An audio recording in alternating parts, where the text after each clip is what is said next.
నాస్తిక కేంద్రం ప్రారంభించి 85 సంవత్సరాలు అయిన సందర్భంలో 12వ ప్రపంచ నాస్తిక మహాసభలు 2025 జనవరి 4-5 తేదీలలో విజయవాడ నాస్తిక కేంద్రంలో positive atheism, critical thinking and secular reform అంశం మీద నిర్వహించబడును. Registration fee 800 rupees. వసతి అవకాశాన్ని బట్టి ప్రతినిధులు ఏర్పాటు చేసుకొనగలరు. మహాసభలలో పాల్గొనదలుచువారు ఆన్లైన్లో రిజిస్ట్రేషన్ చేసుకోగలరు. స్పాట్ రిజిస్ట్రేషన్ అవకాశం కూడా కలదు. ఆన్లైన్లో రిజిస్టర్ చేసుకున్నవారు మహాసభల రిసెప్షన్ కౌంటర్ వద్ద తమ రిజిస్ట్రేషన్ను ధృవీకరించుకొనగలరు. ముఖ్య గమనిక: ప్రతినిధులు తమ ప్రయాణ వివరాలను రిజిస్ట్రేషన్ సమయంలో తప్పనిసరిగా తెలియజేయగలరు. మరిన్ని వివరాల కోసం ఈ క్రింది నంబర్లను సంప్రదించగలరు. జి నియంత 9490754655, శ్రీమతి రశ్మి 9849081733, హరిసుబ్రహ్మణ్యం 9390577119, డాక్టర్ మారు 9848012127. సమరం హెల్త్ ఛానల్కు స్వాగతం. ఈరోజు మనం కదలండి, బద్ధకం వదలండి, శరీరానికి శ్రమ లేకపోతే వచ్చే సమస్యలు, కలిగే అనర్థాలు ఏమిటో చూద్దాం. పూర్వం మనిషి 5 వేళ్ళు సమానంగా ఉండేవట. కాలం గడిచే కొద్దీ, వాడకం తగ్గే కొద్దీ కొన్ని బక్కచిక్కాయి, కొన్ని నామమాత్రంగా మిగిలాయి. ఆ ప్రకారంగా చూస్తే మనం నడిచేది తక్కువే కాబట్టి ఏదో ఒక రోజున మన కాళ్ళు కురచైపోతాయేమో. ఎత్తేది దించేది ఎప్పుడో ఒక్కసారే కాబట్టి మన చేతులు సగానికి ముడుచుకుపోతాయేమో. వాడకం తగ్గిపోతే అంతటి ఇనుమునైనా చిలుము పట్టిపోతుందే. తోలుబొమ్మలం మనమెంత? పారని నీరు పాచిపెట్టినట్లే కదలని మనిషి మంచాన పడతాడు. జీవ పరిణామానికి సంబంధించిన అనేక పరికల్పనల్లో ఇది ఒకటి. అబద్ధమైతే ఇబ్బంది లేదు, నిజమే అయితే మాత్రం 10 తరాల తర్వాతైనా ఆ పరిస్థితి వచ్చి తీరుతుంది. ఆలస్యంగా నిద్రలేస్తాం, గబగబా స్నానం చేసేస్తాం, బ్రేక్ఫాస్ట్ లాగిస్తాం. ఏ ఆదివారమో అయితే టీవీ ముందు కూర్చుంటాం. మిగతా రోజుల్లో ల్యాప్టాప్ ఒళ్ళో పెట్టుకుంటాం. ఆఫీసుకెళ్ళినా కదలికలు తక్కువే. డెస్క్ మీదే పిజ్జా భోజనం, కదలకుండానే ఫ్రెంచ్ ఫ్రైస్ ఫలాహారం. దాహమేసినప్పుడు కాసిన్ని కోక్ నీళ్లతో గొంతు తడుపుకుంటాం. అప్పుడప్పుడు ఏ చాక్లెట్లో చప్పరిస్తాం. ఇంటికెళ్తున్నప్పుడు క్యాబ్లో జారిగలబడతాం. వెళ్ళాక కూడా పడక గదిలోనూ ఆఫీసు పనే. ఏ అర్ధరాత్రో లాగాఫ్ అవుతాం. నిద్ర పట్టే వరకు కొరియన్ డ్రామా కొరివిదెయ్యంతో సావాసం చేస్తాం. అటు ఇటుగా ఇదే మనందరి పరిస్థితి. శరీరం కదలదు, మెడ తిరగదు, కాళ్ళు నడవవు, వెన్నెముక వంగదు. జీర్ణ వ్యవస్థకు మాత్రం చేతి నిండా పనే. నోరు ఆడుతూనే ఉంటుంది, గానుగ తిరుగుతూనే ఉంటుంది, క్యాలరీలు పోగవుతూనే ఉంటాయి.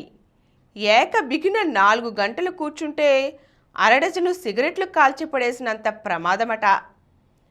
ఆధునిక మానవుడు సగటున 10 గంటలు కుర్చీకి అతుక్కుపోతున్నాడు. ఆ ప్రకారంగా ఎంత పొగ పీల్చినట్లో, ఎంత విషం మింగినట్లో.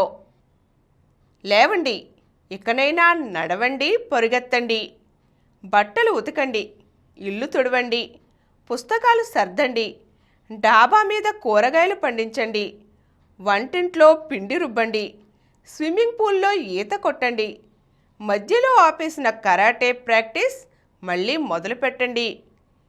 రోజు ప్రొద్దున్నే ఆసనాలు వేయండి. మనసుంటే అనేక మార్గాలు, ప్రతి మార్గం ఒక ఆరోగ్య సూత్రమే. కదలకపోతే మాత్రం రుగ్మతలు వదలవు, ప్రతి భాగానికి విస్తరిస్తాయి. నిజంగానే కదలలేని దుస్థితిని కల్పిస్తాయి.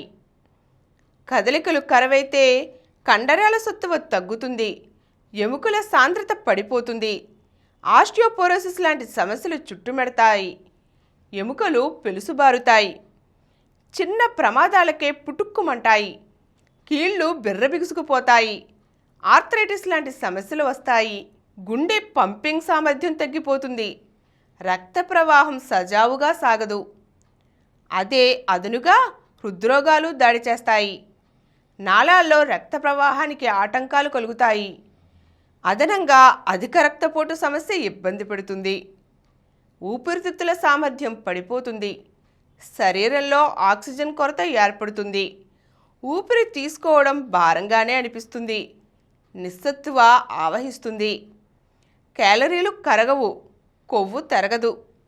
ఫలితంగా టైప్ 2 మధుమేహం, గుండె జబ్బులు చుట్టుముడతాయి. నాడులు కుంగిపోతాయి. మెదడు శరీర భాగాల మధ్య సమన్వయం లోపిస్తుంది. ఒంట్లో చురుకుతనం తగ్గిపోతుంది. జ్ఞాపక శక్తి సన్నగిలుతుంది. అజీర్తి సమస్యలు మొదలవుతాయి. మలబద్ధకం వెంటాడుతుంది. ఎసిడిటీ పొట్టలో నిప్పుల కుంపుటి రగిలిస్తుంది. కదలిక లేని శరీరం మందుగుండు కరవైన సైన్యం లాంటిది. రోగనిరోధకత పడిపోతుంది. హానికర సూక్ష్మక్రిములు సులభంగా దాడి చేస్తాయి. నిత్యం ఏదో ఒక రుగ్మత. ఇదంతా భయపెట్టడానికి చెప్పేది కాదండి. ఇంకా ఇన్సులిన్, కార్టిజోల్, ఎండార్ఫిన్స్ విడుదలలో హెచ్చుతగ్గులు ఏర్పడతాయి. థైరాయిడ్ సమస్యలు రావచ్చు. రక్త ప్రసరణలో లోపాల కారణంగా చర్మం నిగారింపు కోల్పోతుంది. ముడతలు వచ్చేస్తాయి. అకాల వృద్ధాప్యం దాపురిస్తుంది. గంటల తరబడి కూర్చునేవారు ఓ పట్టాన ప్రకృతి పిలుపుకు స్పందించరు. దీంతో మూత్రనాళ వ్యవస్థ దెబ్బతింటుంది. మూత్ర విసర్జనపై నియంత్రణ కోల్పోతారు. సీట్లోంచి లేచే ఓపిక లేక తగినన్ని నీళ్లు తాగరు కాబట్టి డీహైడ్రేషన్ సమస్య రావచ్చు. సృష్టిలో అనేక జీవరాశులు పుట్టాయి. కాలక్రమంలో చాలా వరకు గిట్టాయి. పరిణామ దశలో మనిషికి కూడా అనేక సవాళ్లు ఎదురయ్యాయి. అయినా తట్టుకుని నిలబడ్డాడు. భూగోళం మీద ఆధిపత్యం సాధించాడు.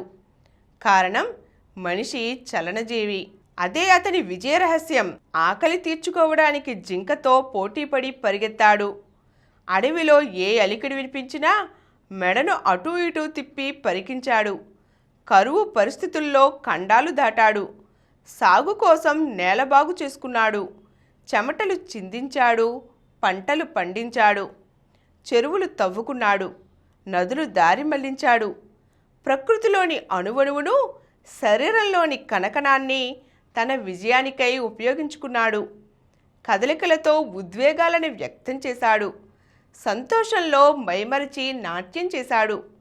కోపంలో ఊగిపోయాడు. విషాదంలో గుండెలు బాదుకున్నాడు. మనిషి చలనాన్ని పరిశీలిస్తే exercise the science of physical activity రచయిత ఈ విధంగా వివరిస్తున్నారు. అయితే క్రమంగా మానవుడిని నిర్లిప్తత ఆవహించింది. సాంకేతికత పుణ్యమాని మీట నొక్కగానే పనులైపోతున్నాయి. అంగుళమైనా కదలవలసిన పని లేదు. కుర్చీ దిగవలసిన అవసరం లేదు. తన ఆవిష్కరణలే తనకిప్పుడు శాపంగా మారాయి. అయితే ఆధునికత ఎంత సాంకేతికత అభివృద్ధి చేసినా మనిషి వాడుకోవడంలో ఉన్న నేర్పుతో దాన్ని సక్రమంగా మలుచుకోవచ్చు. తన ఆరోగ్య పరిస్థితిని మనిషి నేటికి చక్కగా దిద్దుకోవచ్చు.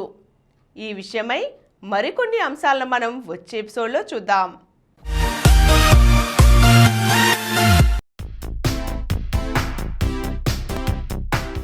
ఈ కార్యక్రమం మీకు ఎంతో నచ్చింది కదా? ఇటువంటి మరిన్ని వీడియోల కోసం అనతి కాలంలోనే 20 కోట్ల వ్యూస్ సాధించిన సమరం ఛానల్ సమర్పించు సమరం హెల్త్ ఛానల్కు సబ్స్క్రైబ్ చేయండి, లైక్ చేయండి, మీ ఫ్రెండ్స్కి షేర్ చేయండి. అలాగే ప్రక్కనున్న గంట సింబల్ని ప్రెస్ చేయండి.